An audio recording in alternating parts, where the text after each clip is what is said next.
Assalamualaikum warahmatullahi wabarakatuh. Perkenalkan, nama saya Maulidia Rahma, NPM 18310973. Di sini saya akan mempresentasikan proposal penelitian tentang tingkat prevensi, kepuasan, dan persepsi resiko masyarakat Banjarmasin terhadap produk hijau di sektor obat tradisional secara demografis.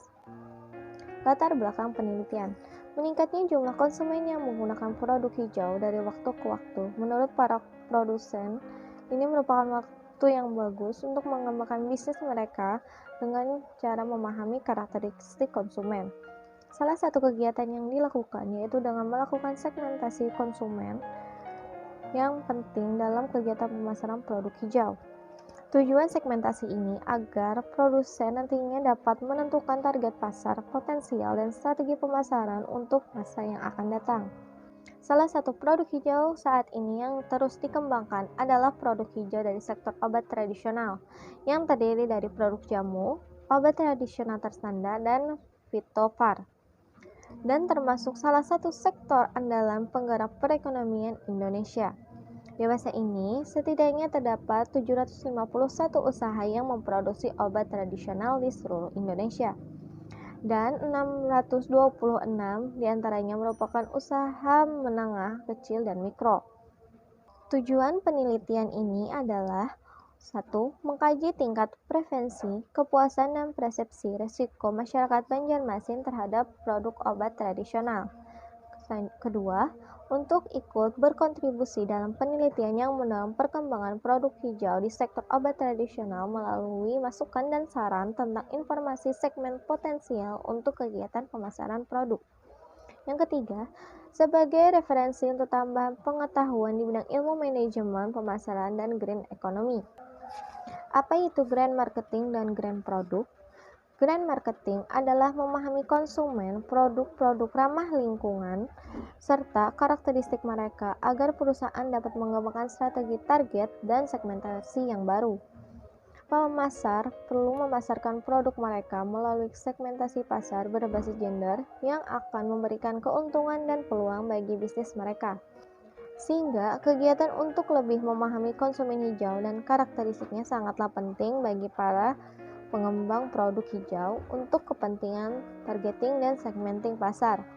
Green produk. Green produk atau produk hijau adalah produk yang berwawasan lingkungan, tidak berbahaya bagi manusia dan lingkungannya, tidak boros sumber daya, tidak menghasilkan sampah berlebihan, dan tidak melibatkan kekejaman pada binatang. Segmentasi pasar. Segmentasi pemasaran adalah usaha untuk membagi pasar ke dalam kelompok-kelompok yang dapat dibedakan satu sama lain dalam hal kebutuhan, karakteristik, atau perilaku yang mungkin akan memerlukan produk-produk dan strategi pemasaran tertentu untuk menjangkaunya, dan digunakan sebagai suatu strategi untuk memahami struktur pasar. Faktor-faktor yang mempengaruhi minat beli green produk. Yang pertama ada faktor gender, kedua faktor usia, ketiga faktor tingkat penghasilan, keempat faktor jenis pekerjaan, kelima ada faktor dari tingkat pendidikan. Dengan adanya beberapa faktor yang mempengaruhi green marketing, perusahaan harus memperhatikan keterkaitan antara perilaku konsumen, kegiatan pasar, dan lingkungan agar menjadi hal positif yang diterapkan oleh green marketing. Tahapan penelitian. Pelaksanaan penelitian ini akan dilakukan sesuai dengan flowchart sebagai berikut. Yang pertama, merancang penelitian. Kedua, menentukan populasi dan sampel. Selanjutnya, menentukan model penelitian, mengidentifikasi variabel dan indikator, kuesioner, pilot study, sukses atau melakukan revisi kuesioner. Selanjutnya, mengumpulkan data, tools IMB-MOS versi 22, menganalisis data, pengujian hipotesa, dan hasil penelitian.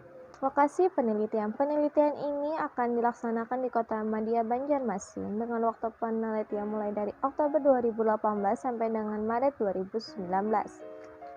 Variabel dan indikator penelitian. Variabel yang akan diamati dalam penelitian disajikan dalam tabel berikut ini. Metode dan hipotesis penelitian. Metode yang digunakan dalam penelitian ini adalah Structural Equation Model atau SEM sebagai berikut. Metodologi penelitian. Metodologi yang digunakan dalam penelitian ini ada dua, yaitu deskriptif kualitatif dan deskriptif kuantitatif. Deskriptif kualitatif untuk menggambarkan selembaran responden yang berkaitan dengan jenis kelamin, umur, pekerjaan, pendapatan, dan produk obat tradisional yang pernah dibeli. Deskriptif kuantitatif dilakukan untuk mengetahui tingkat preferensi, tingkat kepuasan, dan persepsi risiko dengan menggunakan kuesioner model tertutup menggunakan skala Likert. Populasi dan teknik pengambilan sampel. Populasi dalam penelitian ini adalah masyarakat Kota Banjarmasin. Pengambilan sampel menggunakan metode purposive sampling, yaitu pengambilan sampel bertujuan di mana hanya ada elemen populasi yang pernah mengonsumsi produk tradisional saja yang akan dijadikan sampel, dan jumlah minimum sampel didapat dengan menggunakan rumus Lopin. Penelitian ini akan menggunakan jumlah sampel minimal 150 sampel sehingga telah memenuhi syarat jumlah sampel yang didapat dari perhitungan Lopin. Sebelum melakukan analisa data, terlebih dahulu akan dilakukan uji instrumen berupa uji stabilitas dan reliabilitas instrumen kuesioner yang akan digunakan. Teknik analisa data. Teknik analisa data pada penelitian ini menggunakan teknik statistik non-parametrik, yaitu uji Wilcox-Signet rank test untuk melihat ada atau tidaknya perbedaan tanggapan responden terhadap variabel yang diteliti. Selanjutnya, analisis SEM untuk melihat hubungan dan pengaruh antar variabel. Tahapan permodelan SEM dan analisis persamaan struktural meliputi 7 tahapan dengan flowchart sesuai gambar di bawah ini. Selanjutnya, uji kelayakan model. Menguji stabilitas instrumen model, kemudian menguji stabilitas struktural model. Melakukan interpretasi dan modifikasi model. Modifikasi yang dilakukan biasanya dilakukan dengan menambah hubungan antar konstruk yang nantinya dapat menurunkan nilai chi-square. Sekian presentasi proposal penelitian dari saya.